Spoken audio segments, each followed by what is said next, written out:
شعور T V کے ناظرین، بریک سے پہلے میں نے انسانی فطرت کو اور اس کے ساتھ جو اس کو اللہ کی طرف سے جو اس کی زبان پر اللہ کی تسبیح بیان ہوتی ہے اس کا ذکر کر رہا تھا کہ عام شخص جو شعور کی ابتدا میں زندگی بسر کر رہا ہوتا ہے، ابھی اس کو شعور کی نہایت اعلیٰ ماحول نصیب نہیں ہوتا، اس کا معیار اتنا بلند نہیں ہوتا، تو اسے عام شخص کہہ دیتے ہیں، اور جب وہ بلندی پر جاتا ہے تو پھر اسے خاص الخاص اشخاص اور نفوس قدسیہ کے نام سے یاد کیا جاتا ہے۔ جیسے میں نے کسی شاگرد نے مجھ سے پوچھا تھا کہ جب میں شعور کے ٹاپک پر بات کر رہا تھا تو اس نے کہا جی کس قسم کا شعور جو ہے انسان میں ہونا چاہیے؟ تو میں نے اسے کہا کہ شعور کی اقسام نہیں ہے،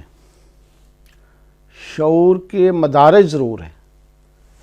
شعور کی درجہ بندی ضرور ہے، شعور کی اقسام نہیں ہے، شعور ایک ہی ہے، وہ ابتداء میں اور عام لیول کا ہوتا ہے، اور اس کے بساس جب وہ کسی تربیت یافتہ کسی صاحب شعور، صاحب ادراک، صاحب فہم، صاحب بصیرت انسان کی صحبت میں جاتا ہے تو وہ شعور جو ہے وہی اس میں ہی نکھار پیدا ہوتا ہے، اور وہ ایک مقام پہ جا کر اللہ کا برگزیدہ بندہ بنتا ہے۔ وہ شعور جو انبیاء علیہ السلام کو نصیب ہے، جو براہ راست اللہ کی طرف سے نصیب ہوتا ہے، جب بندہ اس شعور کو حاصل کرنے کے لیے ان نفوس قدسیہ سے تعلق جوڑتا ہے اور تعلیمات نبوی اور سنت رسول صلی اللہ علیہ وسلم اور قرآن پاک، ان سب سورس جتنے یہ ذرائع ہیں شعور کے، ان کو اپناتا ہے تو پھر یہ ایک اعلیٰ شعور کے اعلیٰ ترین مقام پر جاتا ہے جہاں اسے ولی اللہ کا لقب ملتا ہے۔ تو اس وقت یہ اس کی سبحان اللہ اور الحمدللہ اور اللہ اکبر اور استغفر اللہ، اس کا بھی انداز بدلتا ہے کہ جب ایک ولی اللہ جو اعلیٰ معیار پر جاتا ہے تو وہ اللہ تعالیٰ کے حسن و جمال کا مشاہدہ کرتا ہے۔ یہ کائنات جس میں ہمیں تفکر و تدبر کرنے کا حکم ہے، جب وہ تفکر و تدبر کے ساتھ ہر چیز میں اللہ کا جلوہ دیکھتا ہے تو ہر طرف اللہ تعالیٰ کے جلووں میں وہ گم ہوتا ہے اور اس کی زبان پر سبحان اللہ کا ورد جاری ہو جاتا ہے، اور جب پھر وہ اللہ تعالیٰ کے انعامات و اکرامات جو انسان کی نیابت اور خلافت سے لے کر ان بشریت کی معراج تک، اور اس کے بعد اخروی زندگی جہاں جنت، اور پھر جنت میں اعلیٰ سے اعلیٰ مقام، اور جنت میں اللہ تعالیٰ کا دیدار کا انعام، جب اس طرف اس کی توجہ جاتی ہے تو پھر وہ الحمدللہ کہتا ہے، اور جب اسے مشاہدات نصیب ہوتے ہیں، وہ قبر کی زندگی کو بھی مشاہدہ کر رہا ہوتا ہے اور حشر کو بھی یہاں سے بیٹھا دیکھ رہا ہوتا ہے، اور جنت اور دوزخ کا بھی یہاں بیٹھا مشاہدہ کرتا ہے، تو پھر اس کی زبان پر اللہ اکبر کا ذکر آتا ہے۔ اور یہ جو میں نے پہلے بات کی کہ خاص الخاص جو شخصیات ہیں ان کی زبان پر اکثر جو ورد جاری ہوتا ہے وہ استغفر اللہ ہوتا ہے۔ حضور صلی اللہ علیہ وسلم کی زبان اقدس پر بھی جو ورد جاری رہتا تھا ہمہ وقت، زیادہ تر وہ بھی استغفر اللہ تھا۔ تو ناظرین اس پر ذرا غور کر لیں کہ ایک استغفر اللہ ہے ہماری طرف سے کہ ہم گناہ گار، سیاہکار، اور ہمارے کوتاہیوں اور سستیوں اور اس طرح کے جو غیر فطری اقوال و افعال میں ہم ملوث ہوتے ہیں، اور جب ہمیں پھر یعنی خوف طاری ہوتا ہے اللہ کی طرف سے، یہ بھی ایک انعام ہے کہ ہم ان کوتاہیوں اور غلطیوں کو پیش نظر رکھتے ہوئے اللہ کی بارگاہ میں جھکتے ہیں اور اس سے معافی مانگتے ہیں، تو ہم بھی استغفر اللہ کہتے ہیں لیکن یاد رہے کہ جو اعلیٰ شخصیات ہیں، جو اولیاء اعظام ہیں، اور جو انبیاء علیہ السلام ہیں، ان کی زبان پہ جاری ہونے والا یہ ورد استغفر اللہ، وہ اس کی بنیاد یہ نہیں ہوتی، کیونکہ وہ تو نہ صرف گناہوں سے پاک ہیں بلکہ وہ تو اللہ کا جلوہ ہیں۔ ان کو تو دیکھنے سے خدا یاد آتا ہے، ان کو تو دیکھنے سے اللہ کا یعنی زبان پر ذکر جاری ہوتا ہے، اور ان کے قرب سے اللہ کا قرب ملتا ہے، ان کی ہم نشینے سے ہم نشینی خدا بنتے ہیں۔ تو ایسی شخصیات کے بارے یہ نہیں سوچا جا سکتا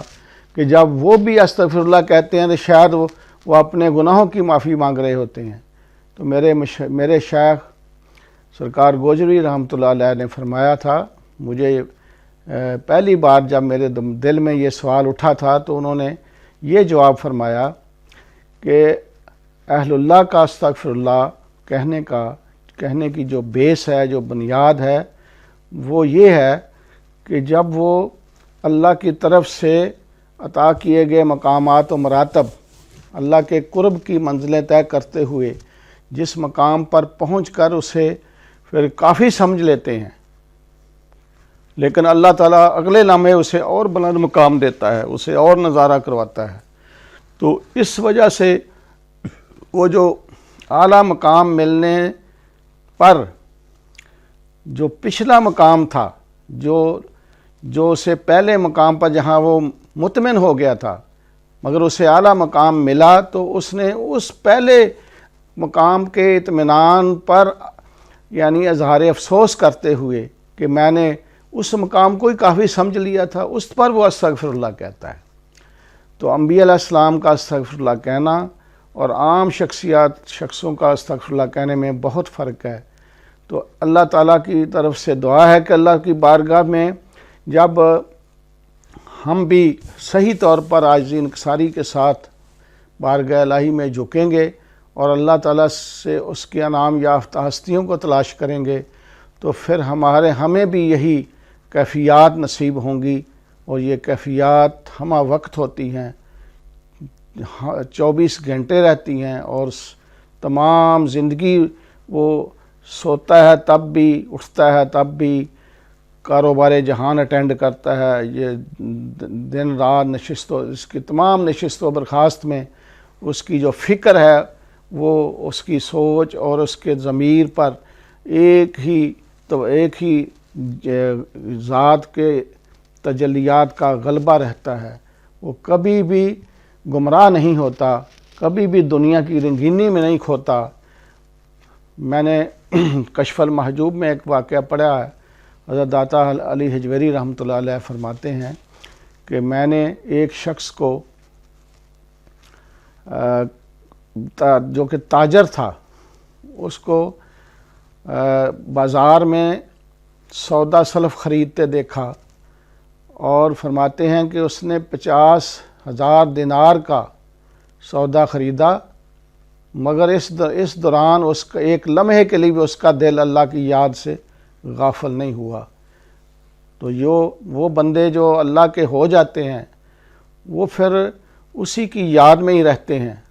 ہاتھوں سے وہ دنیا میں رہتے ہوئے تقاضا بشری کے مطابق کام کاج کرتے ہیں، تجارت کرتے ہیں، بیوی بچوں کے نان و نفقہ کا اہتمام کرتے ہیں، سارے وہ کام جو عام شخص دنیا میں کر رہے ہوتے ہیں وہی وہ دن کے وقت کرتے ہیں، مگر ان کا دل اللہ کی یاد میں رہتا ہے، کبھی بھی اللہ کی یاد سے وہ غافل نہیں ہوتے۔ یہ جو اللہ کی طرف سے انعام ہے، یہی ان کی عظمت اور شان ہے۔ ہم اگر ان نفوس قدسیہ کے ساتھ دلی وابستگی پیدا کریں، اپنا تعلق قائم کریں، اور ان کو اپنا لیڈر سمجھیں، رہنما سمجھیں، ان کو اپنا آئیڈیل بنائیں، جنہوں نے نبی مکرم صلی اللہ علیہ وسلم کو اپنا آئیڈیل بنایا ہوتا ہے، جن کا اٹھنا بیٹھنا عین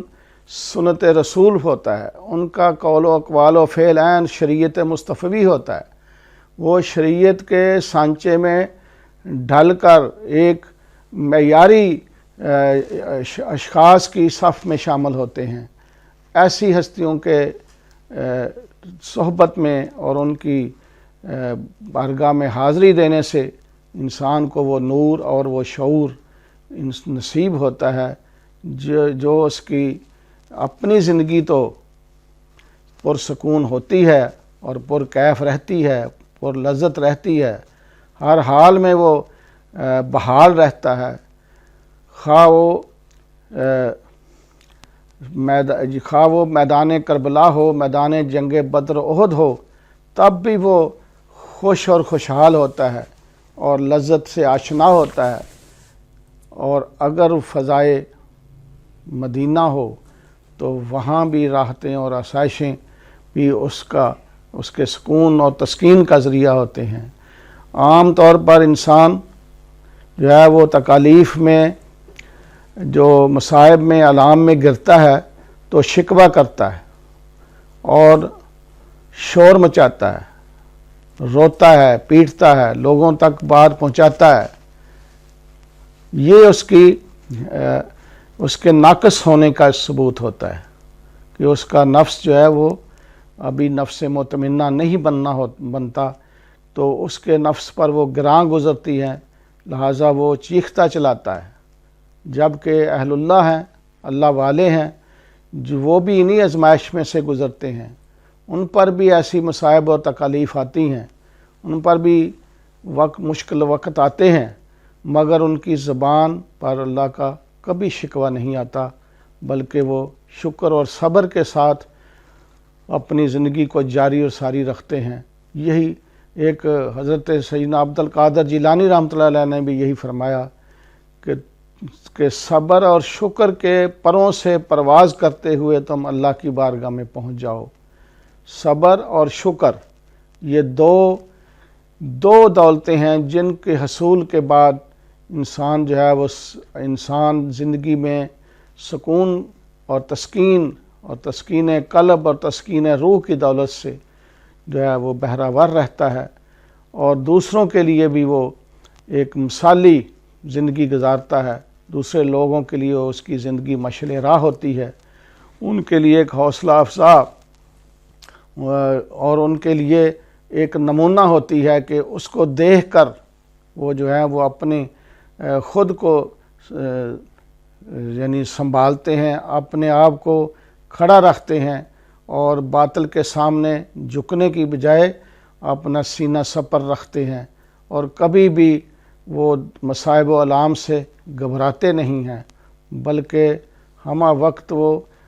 منزل کی طرف رواں دواں رہتے ہیں۔ ان کا ہر قدم اگلی منزل کی طرف چلتا ہے، اور ان کا ہر لحظہ پہلے لمحے سے بہتر ہوتا ہے۔ ہر لحظہ ہے مومن کی نئی آن، نئی شان، کردار میں، گفتار میں اللہ کی برہان۔ یہ ان کا مقام ہے۔ وہ کبھی